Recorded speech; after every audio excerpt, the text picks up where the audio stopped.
சற்று முன் வெளியான அதிர்ச்சி அறிவிப்பு. வங்கியில கணக்கு வைத்திருக்கக்கூடிய அனைத்து நபர்களுக்குமே ஒரு முக்கியமான அறிவிப்பு வெளியாயிருக்கு. அதாவது நீங்க Indian bank, SBI, state bank, அதுக்கப்புறமா கனரா பேங்க், இந்த மாதிரி ஹெச்டிஎஃப்சி எந்த பேங்க் அக்கௌண்ட் வச்சிருந்தாலும் அனைவருக்குமே ஒரு முக்கிய அறிவிப்பை அனைத்து வங்கியுமே வெளியிட்டிருக்காங்க.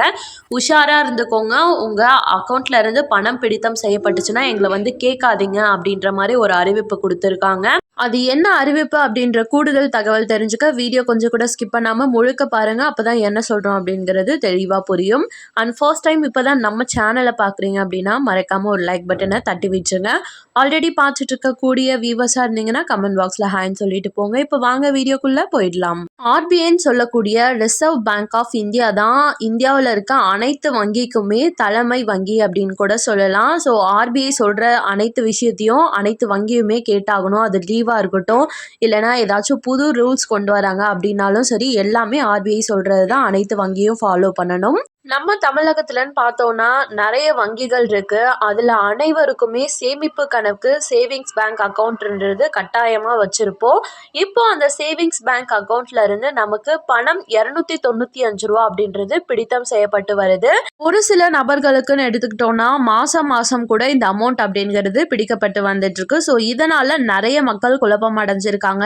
என்ன ரீசன் தெரியாம வங்கிகளை போயிட்டு கேட்குறாங்க. வங்கிகளும் ப்ராப்பரா வந்து பதில் சொல்றது இல்லை அப்படின்ற புகார்களையும் மக்கள் வந்து சொல்லிட்டு வந்துட்டு இருக்காங்க. இந்த நிலையில தான் அனைத்து வங்கி கிட்ட இருந்தும் எங்களை வந்து டிஸ்டர்ப் பண்ணாதீங்க, இதுதான் காரணம் அப்படின்ற மாதிரி சொல்லியிருக்காங்க.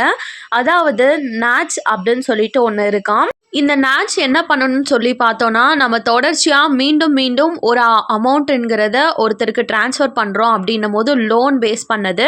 ஸோ அதை தொடர்ச்சியாக கண்காணிக்கப்பட்டு வந்துட்ருக்கோம். நீங்கள் இன்கேஸ் அந்த லோன் நான் இப்போ வர மாதத்தில் ஒரு 10ஆம் தேதி கட்டுறது வருது அப்படின்னா, நீங்கள் அந்த 10ஆம் தேதி முன்னாடியே உங்களோட அந்த லோன் அமௌண்ட் அப்படின்றத உங்களோட பேங்க் அக்கௌண்ட்டில் வச்சுருக்கணும். அதாவது 9ஆம் தேதியே ஒரு நாள் முன்னாடியே வச்சுருக்கணும். இன்கேஸ் நீங்கள் தவறும் பட்சத்தில் நீங்கள் 10ஆம் தேதியே போட்டுட்டீங்க, காலையிலே இருந்தாலும் சரி, உங்களுக்கு அந்த நாச் அப்படின்றது என்ன பண்ணுன்னா, இந்த 250 ப்ளஸ் அது கூட ஜிஎஸ்டி சேர்த்து 295 ரூபாவா உங்களோட பணம் அப்படின்றது உங்கள் பேங்க் அக்கௌண்ட்ல இருந்து வசூலிக்கப்படும். ஸோ மக்கள் அனைவருமே ஒன்று புரிஞ்சுக்கோங்க. நீங்கள் லோன் எடுத்திருக்கீங்க, அதை மாதம் கட்டக்கூடிய நபர்களாக இருக்கீங்கன்னா ஒரு நாளைக்கு முன்னாடியே உங்களோட பேங்க் அக்கௌண்ட்ல வந்து அந்த பணம்ங்கிறத வச்சிருங்க. அப்படி இல்லைன்னா உங்களுக்கு வேஸ்ட்டாக 295 ரூபா அப்படின்றதும் வசூலிக்கப்பட்டு வரும். ஸோ மக்கள் அனைவருமே உஷாராக இருங்க அப்படின்றத அனைத்து வங்கிகளும் கேட்டுக்கொண்டிருக்காங்க.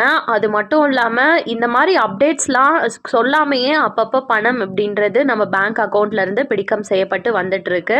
ஸோ இது எதனால் அப்படின்றது தெரியல. முன்னாடியே நம்மளோட வாடிக்கையாளர்கள் இருக்காங்க, அவங்களுக்கு முன்னாடியே இதை சொல்லுவோம் அப்படின்ற எந்த தகவலையும் அறிவிக்கிறதில்ல. ஸோ இதை பற்றி நீங்கள் என்ன நினைக்கிறீங்க அப்படின்றத கமெண்ட் பாக்ஸில் சொல்லிட்டு போங்க. மேலும் இது போல் அரசாங்கம் சார்ந்த அனைத்து அப்டேட்களையும் நீங்கள் உடனுக்குடனே தெரிஞ்சுக்க நம்ம சேனலை சப்ஸ்கிரைப் பண்ணி வச்சுக்கோங்க. அப்படியே இந்த வீடியோ பிடிச்சிருந்தா மறக்காமல் ஒரு லைக் பட்டனையும் தட்டி விட்டுருங்க. நிறைய பேருக்கு ஷேரும் பண்ணுங்கள். அது மூலமாக அவங்களும் பயன்பெறட்டும். அண்ட் தேங்க்யூ ஃபார் வாட்சிங்.